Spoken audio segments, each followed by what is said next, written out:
मेरे प्यारे दोस्तों, मैं अविनाश और आपका कॉन्सेप्ट ऑफ मैथ्स में स्वागत है। जैसा कि लास्ट वीडियोज़ में हम चल रहे थे, टाइम एंड वर्क का कॉन्सेप्ट लास्ट वीडियो से हमने स्टार्ट किया हुआ है। 5 to 6 वीडियोज़ ऑलरेडी हमने अपलोड कर चुके हैं। हमारा मेन मोटो है कि आपको मैथमेटिक्स को कैसे आसान और ईजी किया जाए। जो एक कॉम्प्लिकेटेड टॉपिक बन करके सबके सामने आ गया कि कंपटीशन में मैथमेटिक्स एक ऐसा टॉपिक आ जाता है जिसको कि आप कर नहीं पाते, क्रैक कर नहीं पाते। जो भी मार्क्स होता है, सपोज 40 मार्क्स का है तो आप हार्डली 3-4 नंबर्स लेके आ पाते हैं। तो सेम हमने कुछ कॉन्सेप्ट और कुछ ट्रिक्स यहाँ पर डिस्कस करेंगे जिनको आप लर्न करके प्रैक्टिस करेंगे और उस चीज़ों को अपने सामने अप्लाई करेंगे।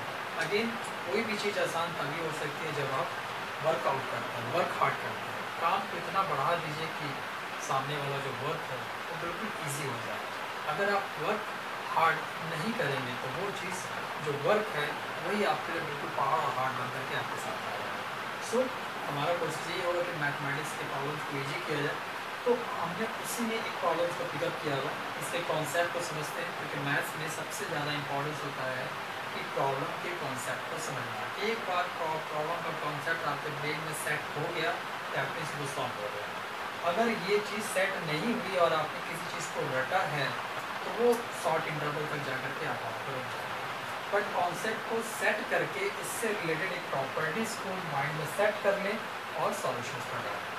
जैसे यहाँ पर दिया हुआ है कि ABC जो है तीनों एक काम को NM और P डेज में करते हैं। इसका मीनिंग क्या है कि अगर एक काम को लिया, A को दिया तो A उसको N डेज में कंप्लीट किया। सेम वर्क को अगर आपने B को दिया हुआ है तो B सेम वर्क को वो M डेज में कर रहा है। फिर इसके बाद सेम वर्क को अगर आपने C को दिया हुआ है तो C उसी काम को P डेज में कर रहा है।